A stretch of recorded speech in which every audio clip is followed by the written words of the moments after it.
Good morning दोस्तों, आपका एक बार फिर स्वागत है आपके अपने चैनल डेल डोजन इन्वेस्टमेंट में। आज के दिन एक बार फिर से मैं आपके लिए एक इंपॉर्टेंट माइक्रो कैप कंपनी का डिटेल फंडामेंटल एनालिसिस लेके आया हूँ और आज के दिन हम इस कंपनी के बारे में काफ़ी इंपॉर्टेंट डिटेल शेयर करेंगे। तो दोस्तों मैं चाहता हूँ पूरी वीडियो लास्ट तक देखिए जिससे आपसे कोई भी इंपॉर्टेंट डिटेल मिस आउट ना हो। अगर आप लोग चैनल पर पहली बार आए हैं तो प्लीज़ चैनल को सब्सक्राइब कीजिए और वीडियो को लाइक कीजिए। अगर आप लोग की कोई भी इंपॉर्टेंट क्वेरी होती है तो आप लोग मेरा जनरल टेलीग्राम चैनल ज्वाइन कर सकते हैं। मेरे जनरल टेलीग्राम चैनल का लिंक आपको मेरी किसी भी वीडियो के नीचे डिस्क्रिप्शन में देखने को मिल जाएगा। इसके साथ साथ दोस्तों जैसा कि मैं आपको हर वीडियो की स्टार्टिंग में इन्फॉर्म करता हूं, अगर आपको कुछ खास कंटेंट देखना है जो स्पेशली मैं अपने यूट्यूब चैनल के मेंबर्स के लिए पोस्ट करता हूं तो आप ज्वाइन बटन पर क्लिक करके चैनल की मेंबरशिप ले सकते हैं। चैनल की मेंबरशिप लेने के बाद आप सब लोगों को कुछ इंपॉर्टेंट डिटेल फंडामेंटल एनालिसिस की वीडियो देखने को मिलेंगी जो सिर्फ मैं अपने यूट्यूब चैनल के मेंबर्स के लिए पोस्ट करता हूँ। तो अगर आप दोस्तों यहाँ पे चेकआउट कीजिए थंबनेल में, ये एक important auto component leader company है, मार्केट में करेंटली लीडिंग पोजीशन है इसकी। ये क्लीन एयर टेक्नोलॉजी के अंदर काम करती है। इस कंपनी के ऊपर मैंने आपके लिए मेंबर्स ओनली वीडियो पोस्ट की थी, तो चैनल की मेंबरशिप लेने के बाद आप इस वीडियो को चेकआउट कर सकते हैं। इसके अलावा दोस्तों पिछले एक महीने के अंदर आपको इस तरह की 6-7 इंपॉर्टेंट और वीडियोस देखने को मिल जाएंगी और मैं पिछले 5-6 महीनों से आपके लिए लगातार इस तरह की इंपॉर्टेंट वीडियोस पोस्ट कर रहा हूँ। तो ये पूरा important members only content access करने के लिए चैनल की मेंबरशिप ले सकते हैं आप। इसके अलावा दोस्तों अगर आपको ये सारी वीडियोस एक साथ चेकआउट करनी है तो आपको एक साथ देखने को मिलेंगी मेंबर्स ओनली टैब के अंदर। जैसे ही आप चैनल की मेंबरशिप लेंगे उसके बाद आप मेंबर्स ओनली टैब के अंदर जाइए, उसके अंदर आपको ये सारी इंपॉर्टेंट वीडियोस एक साथ देखने को मिल जाएंगी। इसके अलावा दोस्तों मेरे चैनल पे एक स्पेशल मेंबरशिप भी है जिसका नाम है प्लेटिनम इन्वेस्टर। वो मेंबरशिप लेने के बाद आप लोग डायरेक्टली मेरे से कांटेक्ट कर सकते हैं। मेरा ईमेल एड्रेस आपको स्क्रीन में टॉप में देखने को मिल जाएगा, या अगर आप चाहें तो मेरे टेलीग्राम चैनल पे मुझे मैसेज भी कर सकते हैं। इसके साथ साथ दोस्तों चैनल की मेंबरशिप लेने की आपको एक और एडवांटेज मिलेगी, आप लोग को मेरा members only Telegram channel join करने का मौका मिलेगा। तो अगर आप लोग को members only Telegram channel join करना है तो मेंबरशिप लेने के बाद पोस्ट पे क्लिक कीजिए। पोस्ट के अंदर आपको जो लिंक देखने को मिलता है, इस लिंक के थ्रू आप मेरा members only Telegram channel join कर सकते हैं। तो ये तो दोस्तों मैंने आपको बताया कुछ खास एडवांटेजेस के बारे में चैनल की मेंबरशिप लेने के बाद। इसके अलावा मैं आपके लिए अपने यूट्यूब चैनल पे वैसे भी काफ़ी इंपॉर्टेंट कंपनीज के ऊपर डिटेल एनालिसिस की वीडियोस पोस्ट करता हूँ। तो अगर आप चेकआउट कीजिए दोस्तों, 2 दिनों पहले मैंने आपके लिए एक बहुत इंपॉर्टेंट CDMO फार्मा कंपनी है जो काफ़ी फास्ट स्पीड से ग्रो करती हुई स्मॉल कैप कंपनी है, इसका डिटेल एनालिसिस किया था। तो इस वीडियो को भी आप चेकआउट कर सकते हैं। इसके अलावा मैंने आप लोग के लिए एक दिन पहले कुछ ऐसी इंपॉर्टेंट टॉप 5 कंपनीज जिनमें FIAs और DIs ने अपनी होल्डिंग को इंक्रीज किया है, इनके ऊपर भी एक इंपॉर्टेंट वीडियो पोस्ट की थी। तो इस तरह की इंपॉर्टेंट वीडियोस दोस्तों आप वैसे भी चेकआउट कर सकते हैं, आपको मेंबरशिप लेने की जरूरत नहीं है। तो दोस्तों चैनल को सब्सक्राइब कीजिए जिससे आप ये इंपॉर्टेंट वीडियोस को मिस आउट ना करें। इसके साथ साथ दोस्तों जैसा मैं आपको हर वीडियो में इन्फॉर्म करता हूँ, हमारी आज की वीडियो भी पूरी तरीके से एजुकेशनल पर्पज से बनाई गई है। हम अपनी किसी भी वीडियो में कंपनी के प्राइस के ऊपर या उसके टेक्निकल चार्ट्स के ऊपर कोई डिस्कशन नहीं करते हैं। हमारा पूरा फोकस रहता है कंपनी के एनालिसिस में और इंडस्ट्री के एनालिसिस में। और मैं कोई सेबी रजिस्टर्ड रिसर्च एनालिस्ट या फाइनेंशियल एडवाइजर नहीं हूँ। तो अगर आपको मार्केट में कोई भी डिसीजन लेना है उससे पहले आप लोग को अपने सेबी रजिस्टर्ड रिसर्च एनालिस्ट और फाइनेंशियल एडवाइजर की सलाह लेना बहुत ज़रूरी है, क्योंकि अगर आप किसी के भी रैंडम रिकमेंडेशन पे मार्केट में अपने डिसीजन को बेस करेंगे तो आप लोग को मार्केट में हैवी लॉस उठाना पड़ सकता है। इसलिए मार्केट में हमेशा कॉशियस रहिए और कोई भी डिसीजन लेने से पहले अपने सेबी रजिस्टर्ड रिसर्च एनालिस्ट और फाइनेंशियल एडवाइजर को जरूर कंसल्ट कीजिए। तो ये तो दोस्तों इंपॉर्टेंट डिस्क्लेमर था हमारे आज के एनालिसिस की शुरुआत करने से पहले। अब मैं आप लोग को सीधे लेके चलता हूँ आज के हमारी इंपॉर्टेंट कंपनी के डिटेल एनालिसिस में। तो जिस कंपनी के ऊपर आज हम डिटेल में डिस्कशन करने वाले हैं, इस कंपनी का नाम है IPCL। IPCL का दोस्तों फुल फॉर्म है investment and precision casting limited. ये कंपनी आप कह सकते हैं इंडिया के अंदर पायनियर कंपनी है इन्वेस्टमेंट कास्टिंग बिजनेस की। तो IPCL ने दोस्तों यहाँ पे पायनियरिंग की थी इन्वेस्टमेंट कास्टिंग की 1975 में, और ये पॉसिबल कर पाई थी कंपनी यहाँ पे टेक्निकल कोलैबोरेशन करके आर्टवुड इंटरनेशनल जो USA की कंपनी है इसके साथ मिलके। इसके बाद 1983 में दोस्तों कंपनी ने यहाँ पे साइन किया एक technical collaboration agreement with Jolen group, ये जर्मनी की कंपनी है। और 1987 में कंपनी ने यहाँ पे साइन किया technical license agreement with associated foundries engineering co limited, ये जापान की कंपनी थी। तो दोस्तों IPCL ने यहाँ पे जापानीज कंपनी के साथ अग्रीमेंट साइन किया प्रोड्यूस करने के लिए very large piece weight investment casting. इसके अलावा अगर आप कंपनी के बारे में कुछ और बेसिक इन्फॉर्मेशन लें तो इन हाउस कंपनी की यहाँ पे R&D है। इसके अलावा कंपनी यहाँ पे टेक्नोलॉजी लीडर है, अपनी टेक्नोलॉजी बिजनेस में काम करती है, कॉम्प्लेक्स इन्वेस्टमेंट कास्टिंग बनाती है कंपनी यहाँ पे। तो एक पीस का दोस्तों वेट जा सकता है यहाँ पे अप टू 150 kg। यहाँ पे सिरेमिक कोर्स होते हैं, इसके अलावा यहाँ पे सिरेमिक मोल्ड्स होते हैं कंपनी के पास। यहाँ पे इन हाउस CNC मशीन से कंपनी के पास अपनी शॉप है। इसके अलावा डेडिकेटेड यहाँ पे मशीन वेंडर्स हैं, लार्ज वॉल्यूम यहाँ पे कंपोनेंट्स बनाती है कंपनी, फुली मशीन यहाँ पे आपको कंपोनेंट्स दिखेंगे कंपनी के। इसके अलावा रेडी टू यूज यहाँ पे कंपनी के पास कंपोनेंट है और कंपनी मेनली सप्लाई करती है ऑटोमोटिव इंडस्ट्री को। लेकिन दोस्तों आज के दिन हमारा इस कंपनी पे फोकस करने का रीजन एक और था, कंपनी का बिजनेस यहाँ पे काफी बड़े तरीके से एक्सपेंड कर रहा है एरोस्पेस और डिफेंस की तरफ को। अभी तो कंपनी का छोटा बिजनेस है एरोस्पेस डिफेंस की तरफ को, लेकिन आने वाले टाइम में यहाँ पे कंपनी एक्सपेंशन कर रही है और कंपनी ने यहाँ पे काफी कुछ इंपॉर्टेंट नए बड़े क्लाइंट्स को ऐड किया है जो मैं आपको लास्ट में चेकआउट कराऊंगा। अब हम चलते हैं नेक्स्ट पार्ट में। नेक्स्ट पार्ट में दोस्तों हम चेकआउट करते हैं यहाँ पे कंपनी की मैन्युफैक्चरिंग टेक्नोलॉजीज को। तो कंपनी यहाँ पे लॉस वैक्स इन्वेस्टमेंट कास्टिंग बनाती है, ये ट्रेडिशनल दोस्तों इन्वेस्टमेंट कास्टिंग होती है जो मैन्युफैक्चर की जाती है यहाँ पे via air melt for application including automotive, pumps and walls, agriculture, power generation, automation, उसके अलावा टर्बो चार्जिंग, इलेक्ट्रिकल, साथ में इसकी fire and safety, diverse engineering applications भी होती हैं। इसके बाद दोस्तों यहाँ पे कंपनी की मैन्युफैक्चरिंग टेक्नोलॉजी है वैक्यूम इन्वेस्टमेंट कास्टिंग की। तो यहाँ पे सुपर अलॉय इन्वेस्टमेंट कास्टिंग आपको मैन्युफैक्चर करती हुई दिखेगी company via vacuum induction melting for application including aerospace और डिफेंस और साथ में मेडिकल। तो आप लोग को दोस्तों एक चीज़ पता होनी चाहिए, जो सुपर अलॉयज होते हैं इनका इस्तेमाल होता है मेनली यहाँ पे एरोस्पेस और डिफेंस के अंदर। तो कंपनी करंटली सुपर अलॉयज की भी मैन्युफैक्चरिंग करती है। इसके बाद कंपनी यहाँ पे आपको करती हुई दिखेगी रैपिड प्रोटोटाइपिंग, ये भी इसकी टेक्नोलॉजी का हिस्सा है। 3D प्रिंटिंग होती है इसके अंदर, यहाँ पे पैटर्न्स होते हैं जो रिड्यूस करने के लिए, lead times for sample development और सप्लाई ऑफ लो वॉल्यूम यहाँ पे प्रोडक्ट्स। इसके साथ साथ यहाँ पे कंपनी की टेक्नोलॉजी में आपको दिखेगा बार स्टॉक मशीन पार्ट्स। यहाँ पे bar stock machine part component होते हैं turn and milled for application in diverse industries. तो ये कुछ मैन्युफैक्चरिंग दोस्तों कंपनी की यहाँ पे टेक्नोलॉजीज हैं जिनका कंपनी इस्तेमाल करती है अलग अलग इंडस्ट्री के अंदर प्रोडक्ट बनाने के लिए। अब हम चलते हैं नेक्स्ट पार्ट में, यहाँ पे हम चेकआउट करते हैं मैन्युफैक्चरिंग फैसिलिटी को कंपनी की। तो यहाँ पर दोस्तों 3 प्लांट है कंपनी के मेन, प्लांट 1, प्लांट 2 और प्लांट 3। पहला प्लांट आपको दिखेगा 1800 टन पर एनम का, दूसरा प्लांट दिखेगा 1200 टन पर एनम का, थर्ड प्लांट है 60 टन पर एनम का। तो दोस्तों यहाँ पे जो सबसे पहला प्लांट है इसमें कमर्शियल डिवीजन आती है। इसके अंदर कंपनी काम करती है ऑटोमोटिव इंडस्ट्री के लिए, पंप एंड वॉल्स के लिए, agriculture industry, turbo charging, general engineering. यहाँ पे आपको कास्टिंग दिखेगी एयर मेल्ट, यहाँ पे मटेरियल का इस्तेमाल होता है स्टील और डक्टाइल आयरन। इसके बाद जो प्लांट 2 है दोस्तों, यहाँ पे 1200 टन पर एनम के हिसाब से कंपनी की कैपेसिटी है। यहाँ पे स्पेशलाइज डिवीजन है कंपनी की। इसके अंदर आपको काम होता दिखेगा एरोस्पेस में, डिफेंस में, मेडिकल में, पावर जनरेशन के अंदर, जनरल इंजीनियरिंग के अंदर, और कास्टिंग भी यहाँ पे आपको एयर मेल्ट दिखेगी। मटेरियल यूज होता है दोस्तों इसके अंदर स्टील, एल्यूमिनियम अलॉय और कॉपर। इसके बाद कंपनी का थर्ड प्लांट सबसे छोटा है, यहाँ पे 60 टन पर एनम की कैपेसिटी है। यहाँ पे आपको कमर्शियल डिवीजन दिखेगी। इसके अंदर इंडस्ट्रीज आती हैं एरोस्पेस, डिफेंस, मेडिकल। इसके बाद आपको यहाँ पे कास्टिंग दिखेगी वैक्यूम, एयर मेल्ट और रोल ओवर। यहाँ पे दोस्तों अगर आप मटेरियल चेकआउट करें तो steel, aluminium alloy, cobalt base, इसके अलावा निकल बेस अलॉय, इन सब का इस्तेमाल होता है। तो मैंने आपको मैन्युफैक्चरिंग फैसिलिटी दिखाई, इसके प्लांट दिखाए, किस हिसाब से कैपेसिटी है और कौन कौन सी इनके अंदर इंपॉर्टेंट डिवीजन आती है और कैसे मटेरियल का इस्तेमाल करती है। अब दोस्तों मैं आपको लेके चलता हूँ नेक्स्ट पार्ट में। नेक्स्ट पार्ट में मैं आपको चेकआउट करता हूँ कंपनी के पास कौन कौन सी टेक्नोलॉजीज हैं जिसके अंदर कंपनी काम करती है। यहाँ पे आपको दिखेगी, देखिए कंपनी की कुछ important technologies. Ferrous investment casting करती है कंपनी, यहाँ पे वैक्यूम कास्टिंग करती है, एल्यूमिनियम कास्टिंग करती है, कॉपर कास्टिंग करती है, मशीन कंपोनेंट की करती है, यहाँ पे बार स्टॉक आता है इसके अंदर। इसके अलावा कंपनी के पास यहाँ पे 3D प्रिंटिंग की टेक्नोलॉजी है, हिपिंग की टेक्नोलॉजी है, ब्लॉक मोल्ड है। इसके अलावा यहाँ पे कोन मेकिंग दिखेगी, आपको CNC मशीनिंग दिखेगी। अब दोस्तों मैं आपको लेके चलता हूँ नेक्स्ट पार्ट में। नेक्स्ट पार्ट बहुत इंपॉर्टेंट है, यहाँ पे हम चेकआउट करेंगे कंपनी के इंपॉर्टेंट कास्टिंग प्रोडक्ट्स को। दोस्तों सबसे पहले देखिए कंपनी यहाँ पे काम करती है ऑटोमोटिव इंडस्ट्री के अंदर। इसके अंदर कंपनी क्या काम करती है अगर आप देखें, यहाँ पे IPCL सप्लाई करता है फुली मशीन और ready for use investment casting parts. ये मैन्युफैक्चर करता है यहाँ पे 2 व्हीलर्स के लिए, 3 व्हीलर्स के लिए, 4 व्हीलर्स के लिए, ट्रैक्टर्स के लिए, बसेस के लिए, ट्रक्स के लिए, एग्जॉस्ट गैस यहाँ पे रिसाइकलिंग के लिए और ऑफ रोड व्हीकल्स के लिए। यहाँ पे कंपोनेंट दोस्तों सप्लाई किए जाते हैं ऑटोमोटिव इंडस्ट्री को। इसके अंदर आपको ट्रांसमिशन पार्ट्स भी दिखेंगे, इसके अंदर आपको गियर शिफ्टर लीवर दिखेंगे, फोक्स दिखेंगे और फिंगर दिखेंगी। इसके बाद आप लोग को इंजन पार्ट्स के अंदर इंजेक्टर, क्लैंपिंग यहाँ पे ब्रैकेट्स दिखेंगे। इसके बाद फ्री यहाँ पे कंबंशन चैम्बर्स दिखेंगे। यहाँ पे आपको क्लच पार्ट्स दिखेंगे जो कंपनी बनाती है और कूलेंट कनेक्शन दिखेंगे। यहाँ पे डिफ्यूजर बनाती है कंपनी, गैस बॉक्सेस बनाती है, गैस टैंक्स बनाती है और इसी तरह के कुछ इंपॉर्टेंट प्रोडक्ट बनाती है। अगर आप दोस्तों चेकआउट कीजिए यहाँ पे कंपनी किस तरह के पार्ट बनाती है पिक्चर में, तो यहाँ पे आपको कंपनी अलग अलग पार्ट्स बनाती दिखेगी जो यहाँ पे ऑटोमोटिव इंडस्ट्री के अंदर इस्तेमाल होते हैं। इसके अंदर 2 व्हीलर्स, 3 व्हीलर्स सब आते हैं। जैसे मैंने आपको पहले बताया 4 व्हीलर, ट्रैक्टर्स, बस, ट्रक्स, इन सब के लिए भी कंपनी इस तरह के इंपॉर्टेंट कंपोनेंट्स बनाती है। तो ये दोस्तों पहला पार्ट है इसका ऑटोमोटिव कंपोनेंट का, यहाँ पे प्रोडक्ट्स का। अब हम चलते हैं दूसरे पार्ट में। दूसरा पार्ट आता है यहाँ पे एरोस्पेस एडवांस इंजीनियरिंग का। यहाँ पे कंपनी की जो कास्टिंग प्रोडक्ट है ये एरोस्पेस और एडवांस इंजीनियरिंग के होते हैं। यहाँ पे कंपनी आपको कुछ इंपॉर्टेंट पार्ट्स बनाती हुई दिखेगी, जैसे आप पिक्चर में देख सकते हैं। इसके अंदर आपको गिम्बल बॉक्स दिखेंगे, प्रीडेस्टल यूनिट्स दिखेंगी। इसके अलावा यहाँ पे आपको स्ट्रक्चरल कास्टिंग दिखेंगी।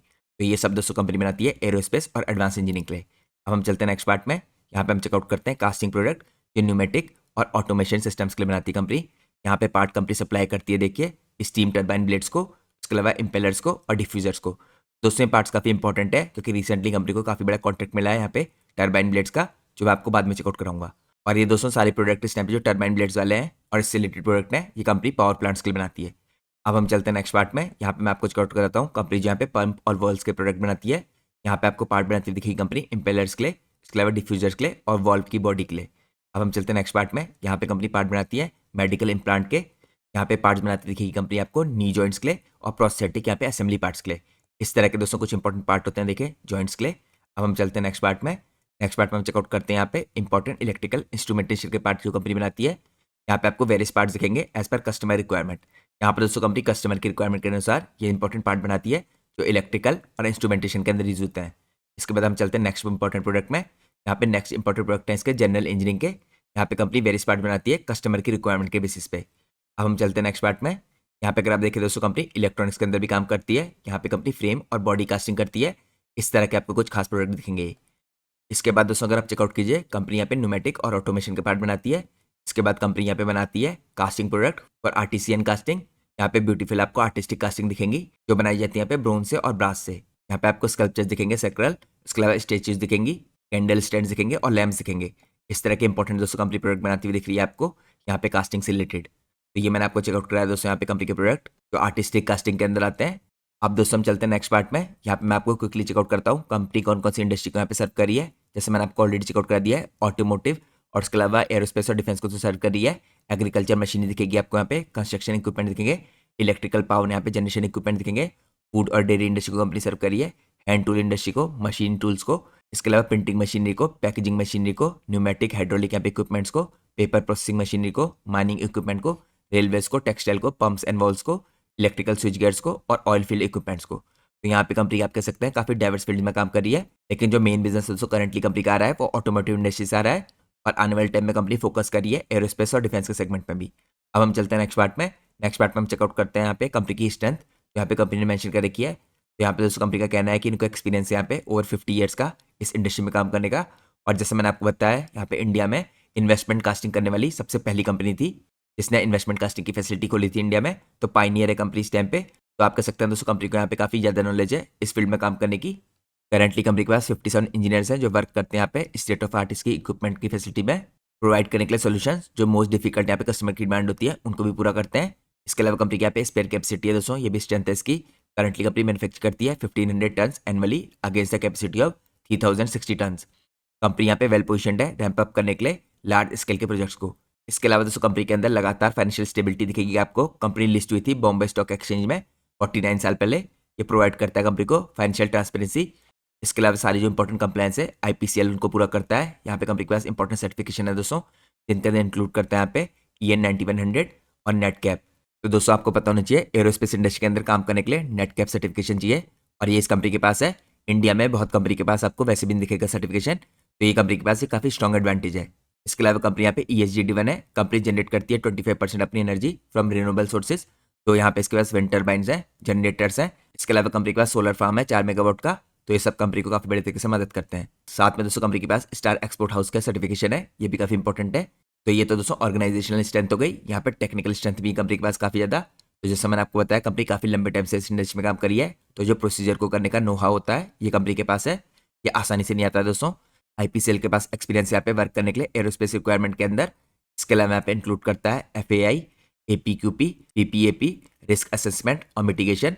यहाँ पे कंट्रोल प्लान है कंपनी का, प्रोडक्ट की ट्रेसेबिलिटी होती है। तो प्रूवन ट्रैक रिकॉर्ड आप कह सकते हैं कंपनी का मैन्युफैक्चर करने के लिए यहाँ पे हाईली कॉम्प्लेक्स इंटीग्रेटेड पार्ट्स और हाई एंड एप्लीकेशन। साथ में डाइवर्सिफाइड इंडस्ट्री रेंज है जो मैंने आपको ऑलरेडी चेकआउट करा दिया है। यहाँ पे इंडिजिनाइज प्रोडक्ट है कंपनी के सक्सेसफुली यहाँ पे कंपनी ने कंप्लीट किया है इजराइल, रशिया, फ्रांस के साथ यहाँ पे कोलैबोरेशन करके। इसके अलावा वाइड यहाँ पे आपको अलॉय और वेट रेंज दिखेगी कैपेसिटी जो केटर करती है टू वाइड मटेरियल। और यहाँ पे वेट रेंज दिखेगी करीबन प्रोडक्शन की 0.01 kg से लेकर 330 kg तक की। इसके बाद दोस्तों टेक्निकल स्ट्रेंथ में अगर आप वैल्यू एडिड सर्विस देखें कंपनी के, यहाँ पे आपको इलेक्ट्रोप्लेटिंग दिखेगी, पाउडर कोटिंग दिखेगी, इलेक्ट्रो आपको यहाँ पे पॉलिशिंग दिखेगी, यहाँ पे आपको एनोडाइजिंग दिखेगी, उसके अलावा वैक्यूम हीट ट्रीटमेंट दिखेगा। और जैसा मैं आपको दोस्तों ऑलरेडी बता चुका हूँ यहाँ पे कंपनी की टेक्निकल स्ट्रेंथ इसलिए भी आती है क्योंकि काफ़ी लंबे टाइम से यहाँ पे टेक्निकल कोलैबोरेशन करी कंपनी बाहर की टॉप क्लास कंपनी के साथ। 97 से 82 के बीच में इसने कोलैबोरेशन किया था US की कंपनी के साथ जो 8 फुट का ऑपरेशन है। फिर इसने यहाँ पे 1983 से 88 के बीच में कोलैबोरेशन किया था जोलन के साथ जो जर्मनी की कंपनी है। और 87 से 95 के बीच में कोलैबोरेशन किया था एसोसिएटेड फाउंडर्स इंजीनियरिंग कंपनी के साथ जो जापान की कंपनी है। तो ये दोस्तों मैंने आपको कंपनी की ऑर्गेनाइजेशन की स्ट्रेंथ और टेक्निकल स्ट्रेंथ चेकआउट कराई। अब हम चलते हैं नेक्स्ट पार्ट में। नेक्स्ट पार्ट में हम चेकआउट करते हैं यहाँ पे कंपनी का फाइनेंशियल परफॉर्मेंस। तो दोस्तों जैसे मैंने आपको इनिशियली बताया था ये एक माइक्रो कैप कंपनी है। ये आप कह सकते हैं जस्ट अभी कंपनी की मार्केट कैप 1000 करोड़ से ऊपर की गई है। तो आपको इस चीज़ का भी ध्यान रखना है। यहाँ पे अगर आप देखें दोस्तों इसके फाइनेंशियल मैट्रिक्स, तो अगर आप पिछले साल के Q4 को इस साल के Q4 से मिलाएं तो यहाँ पे Q1Q बेस पे आपको 8% की ग्रोथ देखने को मिली है और ईयर ऑन ईयर बेस पे 20% की ग्रोथ देखने को मिली है कंपनी के रेवेन्यू में। इसके अलावा कंपनी के EBITDA में दोस्तों क्वार्टरली बेस पे 22.85% का जंप आया है, यानी मार्जिन एक्सपेंशन हो रहा है यहाँ पे। इसके अलावा ईयरली बेस पे दोस्तों यहाँ पे आपको 52% का चेंज दिख रहा है। अगर आप कंपनी का प्रॉफिट आफ्टर टैक्स देखें तो प्रॉफिट आफ्टर टैक्स में दोस्तों काफ़ी शानदार इंक्रीज आया है क्वार्टरली बेस पे भी और ईयरली बेस पे भी। प्रॉफिट आफ्टर टैक्स कंपनी का 34% रहा है क्वार्टरली बेस पे, जो काफ़ी बेहतरीन बात है, और ईयरली बेस पे और भी शानदार परफॉर्मेंस रहा है कंपनी का। यहाँ पे आपको प्रॉफिट लगभग डबल होता दिख रहा है 98.68% के आसपास। इसके अलावा अगर आप एबिटा मार्जिन देखें कंपनी के तो आपको लगातार बढ़ते हुए दिख रहे हैं। पहले तो दोस्तों यहाँ पे Q4 FY26 में आपको कंपनी का एबिटा मार्जिन दिखेंगे, क्योंकि Q4 FY26 में दोस्तों 14.6% के एबिटा मार्जिन थे, जो अब आपको इंक्रीज होकर यहाँ पे 18.4% के होते दिख रहे हैं। अब दोस्तों हम चलते हैं नेक्स्ट पार्ट में। यहाँ पे मैं आपको क्लियरली चेकआउट कराता हूँ कैसे ईयरली बेस पे कंपनी लगातार अपने मार्जिन को इंप्रूव कर रही है। तो अगर आप कंपनी के ऑपरेटिंग प्रॉफिट मार्जिन देखें दोस्तों 12%, 12%, 10%, 13%, 15%, 14% और करंटली आपको मार्च 26 में 16% के होते दिख रहे हैं। तो ये तो दोस्तों पूरे ईयरली बेस पे 16% दिख रहे हैं। अगर आप खाली पिछले क्वार्टर में चेकआउट करें तो पिछले क्वार्टर में यहाँ पे 16.81% से इंक्रीज होकर 18% हो गए थे। यहाँ पे ग्रेजुअली आपको हर क्वार्टर में इंक्रीज होते दिख रहे हैं। उससे पहले क्वार्टर में 16.28% थे, फिर 16.81, आप करंटली 18% हो गए। तो दोस्तों इस बार के देखिए अगर आप रिजल्ट आते हुए दिखते हैं आपको, तो करंटली आपको Q1 के रिजल्ट बाकी कंपनियों के आते दिख रहे हैं, तो आपको दिख रहा है यहाँ पे मार्जिन में कैसा इंप्रूवमेंट होता है। अब हम चलते हैं नेक्स्ट पार्ट में। नेक्स्ट पार्ट में हम चेकआउट करते हैं कंपनी की मार्केट कैप को। तो जैसे मैंने आपको दिखाया दोस्तों, यहाँ पे कंपनी की मार्केट कैप 1000 करोड़ से जस्ट अभी ऊपर गई है, तो आप कह सकते हैं एक तरीके से बीच में है माइक्रो कैप और स्मॉल कैप के। अगर आप देखिए दोस्तों यहाँ पे पी रेशियो कंपनी का तो 85.4 का है, क्योंकि दोस्तों कंपनी काफ़ी फास्ट स्पीड से रिसेंटली ग्रो की है, तो यहाँ पे हायर पी कमांड कर रही है, जिसके कारण यहाँ पे अगर आप इंडस्ट्री कैप भी देखेंगे तो 29.6 का है। तो इस तरह की कंपनियों में दोस्तों यहाँ पे जो इंडस्ट्री पी है इसका देखिए एक्यूरेट अंदाजा लगाना टफ है, क्योंकि कंपनी का बिजनेस में यहाँ पे काफ़ी चेंज आ रहा है। एरोस्पेस और डिफेंस के अंदर भी कंपनी काम करने लग गई है और कंपनी के पास काफ़ी एक्सपर्टीज़ है, तो जिसके कारण यहाँ पे इंडस्ट्री पी से आपको काफ़ी हायर पी कमांड करती हुई दिख रही कंपनी। इसके अलावा दोस्तों अगर आप यहाँ पे कंपनी का रिटर्न कैपिटल एम्प्लॉयड देखें तो 14.4 का है, रिटर्न ऑन इक्विटी 12.5 का है। पिछले 3 साल की आपको सेल ग्रोथ काफ़ी स्लो दिखेगी 3.47% की, लेकिन जैसे मैंने आपको दिखाया पिछले साल कंपनी के अंदर आपको 20% की ग्रोथ आती हुई दिख रही है कंपनी की सेल्स में। और दोस्तों यहाँ पे जो मेन इंपॉर्टेंट इवेंट है कंपनी के अंदर वो है यहाँ पे इसके मार्जिन एक्सपेंशन, जिसके बाद आपको यहाँ पे ऑपरेटिंग लेवरेज प्ले आउट होती दिख रही है, क्योंकि यहाँ पे अगर आप देखें दोस्तों कंपनी की जो प्रॉफिट है पिछले 3 साल में आपको 30% के हिसाब से ग्रो करते हुए दिखे हैं, लेकिन पिछले साल ही कंपनी की यहाँ पे प्रॉफिट में 98% की ग्रोथ आई है। तो यहाँ पे कंपनी ने पिकअप किया काफ़ी फास्ट स्पीड से। इसके अलावा कंपनी का डेट टू इक्विटी रेशियो 0.70 का है, यानी डेट की कंपनी में कोई प्रॉब्लम नहीं है। अब हम चलते हैं नेक्स्ट पार्ट में। यहाँ पे हम चेकआउट करते हैं कंपनी की बैलेंस शीट को। तो दोस्तों रिजर्व लगातार बढ़ रहे हैं 73 करोड़ से 81 करोड़, 86 करोड़ और करंटली 93 करोड़, तो ये पॉजिटिव बात है। बोरिंग जैसे मैंने आपको दिखाया थोड़ी बड़ी है 64 करोड़ से 72 करोड़, लेकिन कंट्रोल में है क्योंकि यहाँ पे रिजर्व काफ़ी अच्छे हैं, जिसके कारण डेट टू इक्विटी रेशियो भी बेटर दिख रहा है कंपनी का। इसके अलावा दोस्तों अगर आप चेकआउट कीजिए कंपनी लगातार अपने बिजनेस को बढ़ा रही है, तो कंपनी की जो फिक्स एसेट है ये भी आपको बढ़ती हुई दिख रहे हैं। तो ये 2025 में 85 करोड़ थे, अब यहाँ पे करंटली आपको बढ़ के 101 करोड़ होते दिख रहे हैं। अब हम चलते हैं नेक्स्ट पार्ट में। यहाँ पे हम चेकआउट करते हैं कंपनी कैश फ्लो को। तो दोस्तों इतनी छोटी साइज की कंपनी होने के बाद भी लगातार कंपनी कैश जनरेट करी है अपनी ऑपरेटिंग एक्टिविटी से। तो दोस्तों एक बहुत बेहतरीन एग्जांपल है, क्योंकि अगर आप बहुत छोटी साइज की कंपनी देखेंगे तो उनमें आपको cash from operating activity negative दिखेगा, लेकिन यहाँ पे पॉजिटिव दिख रहा है और इस साल तो काफ़ी ज़्यादा बढ़ गया है।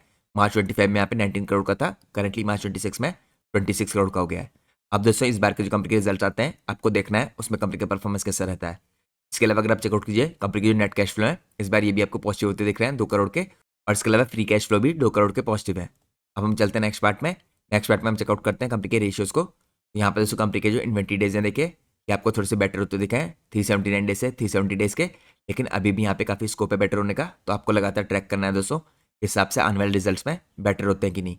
इसके बाद अगर आप चेकआउट कीजिए यहाँ पे कैश कन्वर्जन साइकिल, तो इसमें इंप्रूवमेंट आया है काफ़ी अच्छा, 259 डेज से 245 डेज के हुए हैं। इसके अलावा वर्किंग कैपिटल डेज थोड़े से बढ़े हैं 20 डेज से यहाँ पे 26 डेज के। तो दोस्तों आप लोग को इन सारे आंकड़ों को जहाँ पे थोड़ा इंक्रीज आ रहा है इनको भी आने वाले रिजल्ट में यानी Q1 के रिजल्ट में ट्रैक करना है। अब हम चलते हैं नेक्स्ट पार्ट में। नेक्स्ट पार्ट में हम चेकआउट करते हैं यहाँ पे कंपनी के शेयर होल्डिंग पैटर्न को। तो जैसा मैंने आपको बताया दोस्तों काफ़ी छोटी साइज की कंपनी है, तो यहाँ पे 0% होल्डिंग है FIIs की। तो ये भी दोस्तों हम लगातार मॉनिटर करेंगे कि आने वाले टाइम में FIIs अपनी पोजीशन इंक्रीज करते हैं कि नहीं कंपनी में। अगर आप यहाँ पे चेकआउट कीजिए दोस्तों जो प्रमोटर की होल्डिंग है आपको काफ़ी लंबे टाइम से कंसिस्टेंट दिखेगी। यहाँ पे करीबन दिसंबर 2023 से प्रमोटर की होल्डिंग आपको सेम दिख रही है 51.97% की। तो ये भी पॉजिटिव बात है दोस्तों, प्रमोटर ने कोई भी चेंज नहीं किया है अपने शेयर होल्डिंग पैटर्न में। और ओवर टाइम अगर आप देखें पिछले 2 सालों में जो total number of share holders हैं ये भी बढ़ रहे हैं। यहाँ पे अगर आप देखिए दोस्तों 2 सालों पहले करीबन 3700 के आसपास शेयर होल्डर थे, जो अब इंक्रीज होकर 4800 हो गए। अगर आप पिछले क्वार्टर के मुकाबले इस क्वार्टर में देखें तो 4500 से 4800 हो गए। तो यहाँ पर दोस्तों आपको एक चीज़ का और ध्यान रखना है, इस तरह की कंपनियाँ थोड़ी इलिक्विड होती हैं, इनमें लिक्विडिटी की प्रॉब्लम होती है, तो इन कंपनी को स्टडी करते टाइम आपको इन सब चीज़ों को भी कंसीडर करना है। तो ये तो दोस्तों हमने चेकआउट की कंपनी के वैल्यूएशन। उसके अलावा मैंने आपको कंपनी के मार्जिन में कैसा एक्सपेंशन हो रहा है ये दिखाया है, यहाँ पे बैलेंस शीट दिखाई, कैश फ्लो दिखाया जो पॉजिटिव है, इंपॉर्टेंट रेशियोज दिखाए और लास्टली दिखाया यहाँ पे कंपनी के शेयर होल्डिंग पैटर्न को। अब हम चलते हैं एनालिसिस के लास्ट पार्ट में। यहाँ पे हम कुछ और इंपॉर्टेंट चीज़ें डिस्कस करेंगे। सबसे पहले दोस्तों हम देखते हैं यहाँ पे ग्रोथ की गाइडेंस मैनेजमेंट की और केपेक्स के प्लान। तो यहाँ पर दोस्तों काफ़ी छोटी साइज की कंपनी है, तो मैनेजमेंट ने यहाँ पे स्पेसिफिक कोई भी ग्रोथ की गाइडेंस नहीं दी है, लेकिन मैनेजमेंट एक्सपेक्ट कर रहा है यहाँ पे continuous growth, particularly in vacuum और एल्यूमिनियम कास्टिंग सेक्टर, क्योंकि यहाँ पे लगातार राइज होता हुआ दिख रहा है ऑर्डर वॉल्यूम्स में। और यहाँ पे दोस्तों कंपनी ने सिक्योर किया है promising government contracts for current और यहाँ पे अपकमिंग फिजिकल ईयर्स। इसके अलावा दोस्तों कंपनी देख रही है यहाँ पे रोबस्ट डिमांड अक्रॉस ऑटो और नॉन ऑटो सेगमेंट, और यहाँ पे जो नॉन ऑटो सेगमेंट है इसको बेनिफिट हो सकता है लार्ज गवर्नमेंट ऑर्डर्स का। कंपनी यहाँ पे ऑपरेट कर रही है दोस्तों करंटली यहाँ पे 50% कैपेसिटी में, तो आपको इस चीज़ का भी ध्यान रखना है, क्योंकि 50% कैपेसिटी यूटिलाइजेशन दोस्तों काफ़ी बड़ा हेडरूम छोड़ता है फर्दर एक्सपेंशन के लिए। यहाँ पे मेजर इन्वेस्टमेंट कंपनी कर सकती है आने वाले टाइम में। अगर आप कंपनी के यहाँ पे केपेक्स के प्लान देखें तो FY26 में कंपनी ने यहाँ पे अंडरटेक किया है डीबॉटलनेकिंग के प्रोग्राम को। साथ में कंपनी यहाँ पे कुछ इंपॉर्टेंट अपग्रेड्स कर रही है अलॉन्ग विद कमीशनिंग यहाँ पे 4 मेगावाट की captive solar plant in Gujarat जो रिसेंटली की कंपनी ने। इसकी आपको एस्टिमेटेड कॉस्ट दिख रही है 24 करोड़ की। ये एम करता है दोस्तों यहाँ पे कॉस्ट ऑप्टिमाइजेशन करने के लिए और एफिशिएंसी बढ़ाने के लिए, तो फर्दर कंपनी के यहाँ पे मार्जिन में इंप्रूवमेंट ला सकता है।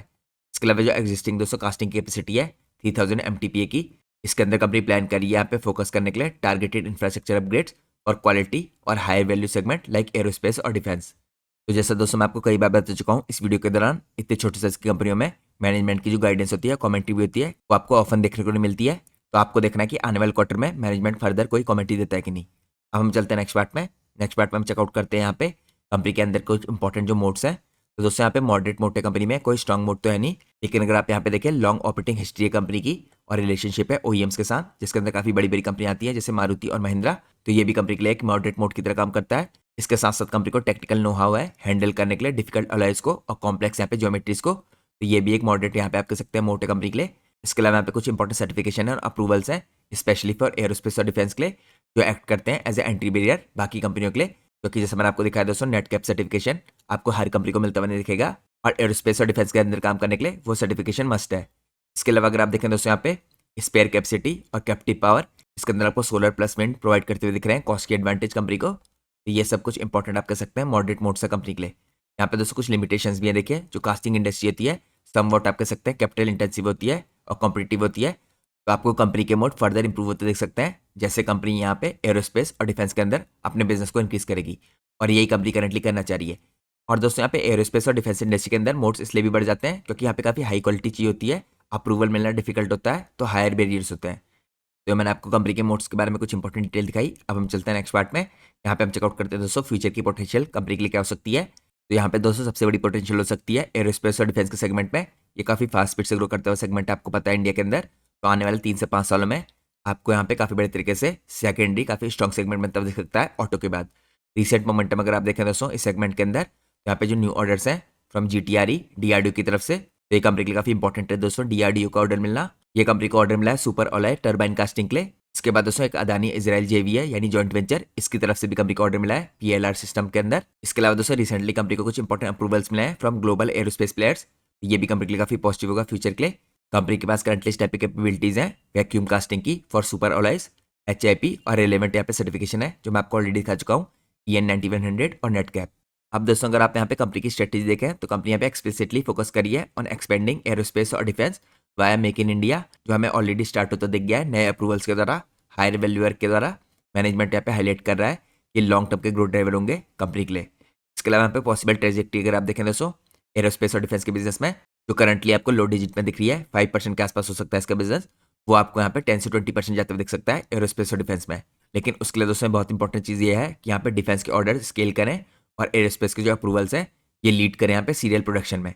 ये डिपेंड करता है एग्जीक्यूशन पे, ऑर्डर विंस पे और कैपेसिटी यूटिलाइजेशन पे इन यहाँ पे स्पेशलाइज प्लांट्स। इसके साथ साथ दोस्तों यहाँ पे इन सेगमेंट में जो हाई मार्जिन होते हैं ये फर्दर बूस्ट कर सकते हैं ओवरऑल कंपनी के प्रॉफिट को, क्योंकि यहाँ पे मार्जिन एक्सपेंशन हो सकता है।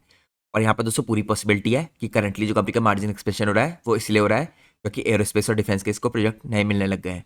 इसके अलावा दोस्तों कुछ इंपॉर्टेंट रिस्क और लिमिटेशन अगर आप देखें कंपनी के लिए यहाँ पे फ्यूचर में, तो कंपनी करंटली काफ़ी अर्ली स्टेज में छोटे साइज की प्लेयर है, तो हम लोग लगातार मॉनिटर करेंगे कि एरोस्पेस और डिफेंस में कैसे काम करती है। लेकिन ऑटो इंडस्ट्री के अंदर कंपनी अभी भी डोमिनेंट पोजीशन रखती है और आप सब लोग को पता है ऑटो इंडस्ट्री में सिक्लिकलिटी होती है।